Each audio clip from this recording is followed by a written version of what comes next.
Welcome to our video of the day, working on some real-world applications of some things on the drum set. And we are deeply entrenched within our jazz mindset right now. So we're going to build on some of the stuff that we've been doing, working our jazz beat on the ride cymbal, our full-out groove using our bass drum, hi-hat, and even getting into some cross stick and that bongo beat that we were checking out last time. So let's just jam a little bit. Let's play some cross stick on beat 4, regular ride cymbal time, and I might change up my skip beats and see if you can follow along with what's going on there.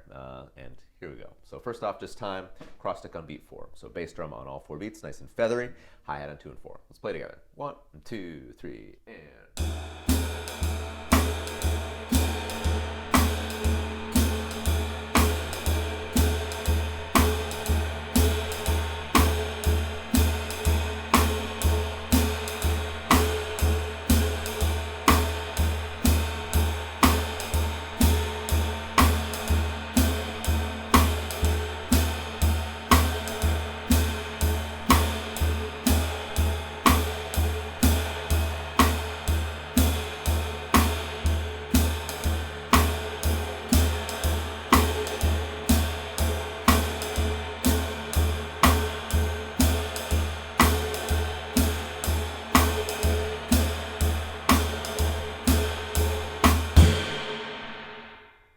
Okay, so I went through some different sequences.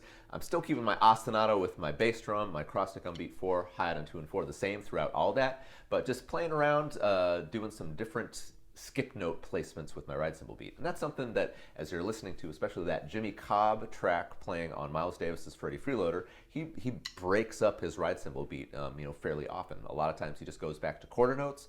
A lot of times he's just playing spang, spang-a-lang, spang-a-lang, but he varies it up. And that's something we want to get used to, treating that as like we're making a melody within that system. So that's something that's really fun. Okay, so we can have our cross stick going. That's nice and even. I mentioned a little bit about comping or accompanying in some of the last videos, and this is what especially the piano players, guitarists, and drummers get to do in interacting with the melody of the song and interacting with the solo. So what we're going to do today is we're going to focus on comping with the left hand on the snare drum, so back to open snare, not that cross stick as much, and we're just going to try to keep first off quarter notes with the we're going to maybe do the 2 and 4 accent. If that's too tricky, just play even quarter notes. Bass drum is on all 4 beats, hi-hats on 2 and 4. Listen to some of these ideas. This is what it sounds like comping with the snare drum. 1, 2, 3, and...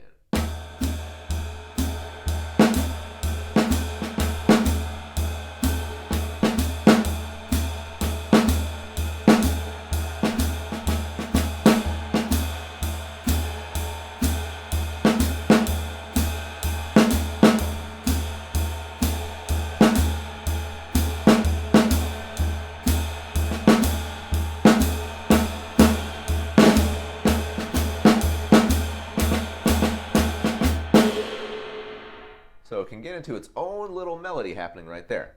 What we're going to do right now, I want us to keep quarter notes, hopefully with a little bit of 2 and 4 accent on our ride cymbal, bass drum on all 4 beats, nice and light and feathery, hi-hat on 2 and 4. I'm going to play an idea on the snare drum, and then I want you to repeat it. And we're going to loop over the same idea for a while, and then I'll give a little high sound, go like, okay, we're going on. And then get ready, just listen, and we're going to change the rhythm in the snare drum. Here we go. All right, comping. So 1, 2, 3, and...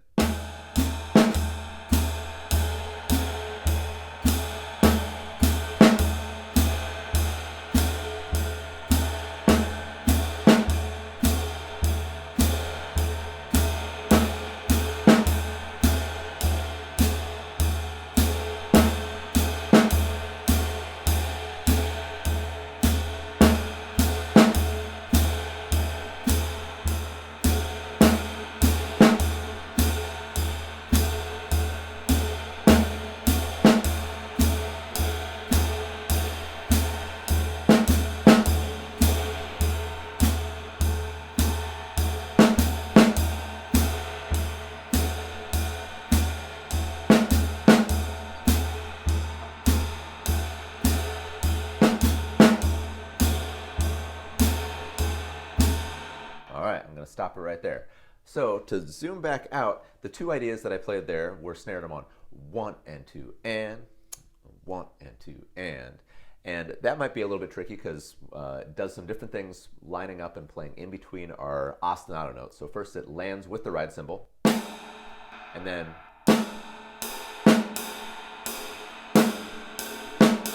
try that just with our hands, and maybe just play ride cymbal even quarters for now. 1, 2, hands, go.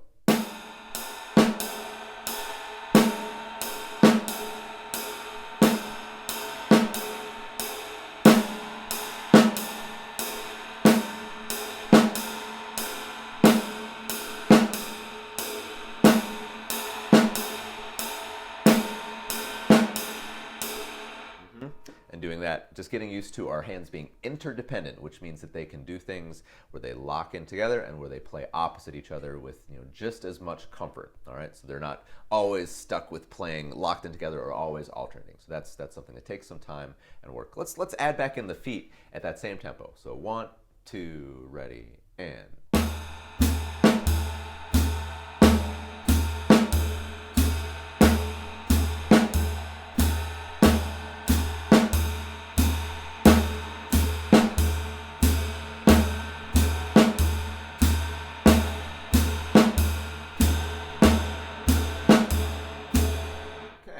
So that is your first chunk of comping vocabulary. Let's try it the second one. So it really doesn't make a whole lot of sense to try to read through a page or 10 pages of written out exercises if you can't play one. And that's not a knock against anybody's skill level. It's just that you need to absorb the ability to phrase something and express it with confidence before adding in a whole lot of variations is going to be at all make any sense. All right, so spending a lot of time on your first few ideas is just what everyone has to do. We got to get confidence and we have to gain facility with making this happen. Let's try the second one though. So 1 and 2 and. These are all going to be opposite the ride cymbal, but still within that nice swing feel. 1 da da da da.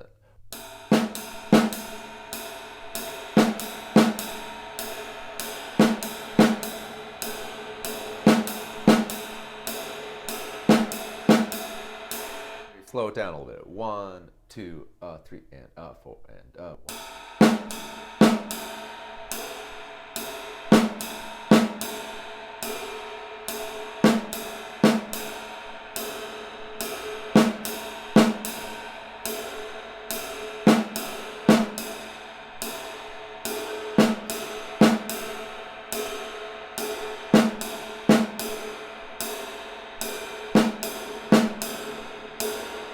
Okay, so maybe let's try to add the feet back in. Still keep it at that slow tempo. 1, 2, 3, go.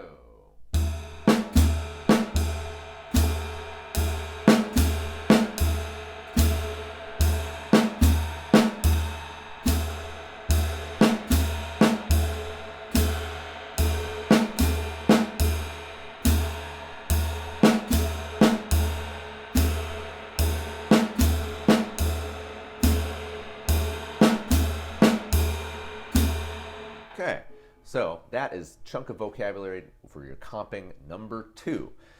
If you're feeling comfortable with that, we'll add in a little bit of a faster tempo and maybe put those skip notes back in. If it's still uncomfortable, don't worry. Spend your time and just work on it, whatever tempo is comfortable, and you don't have to even play with the feet right now. Just go, just a couple limbs at a time and just get nice and comfy.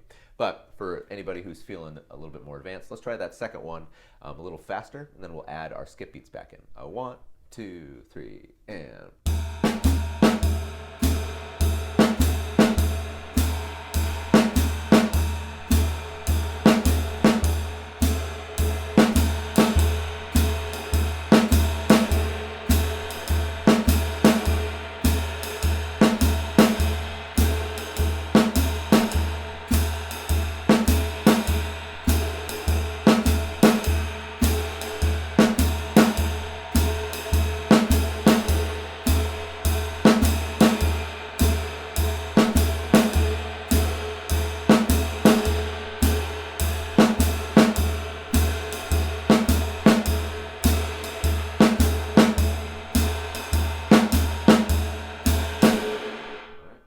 notice I got to the point where I was using that comping as part of the ostinato. It just stayed and cycled through, and then I could do some different things with my ride cymbal variations. I went all the way through spang, spang-a-lang. I did 1, 2, 3, 4, and then I ended up with 1, 2, 3, 4, And the thing there is that you're working on your facility, working on your feel throughout all of that.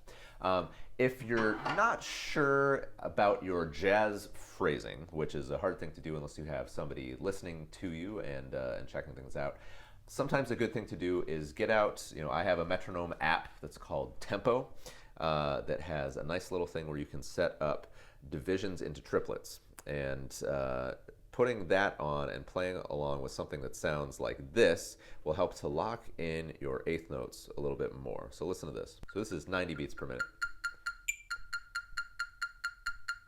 1, 2. So if the accent's beat 1, that's fine. 1, 2, 3, 4.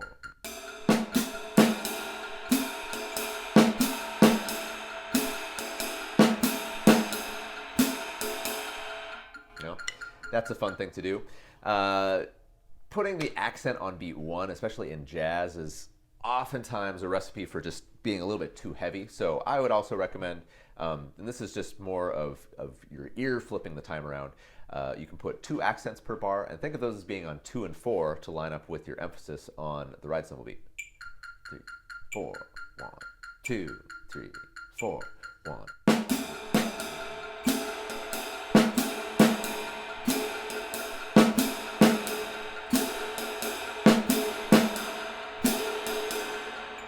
Okay, well, we're going to dig into some metronome stuff in some later lessons. All right, so we just have those 2 chunks of vocabulary. I want you to work on those slow, speed them up a little bit, but just really try and get them so that they are super comfortable and just nice and fluid. You don't need to worry about adding anything more, and if it's working and sounding good at a slow tempo, just get that so it's comfortable and do your ride cymbal variations. All right, check in next time. We're going to do some more comping. Thanks.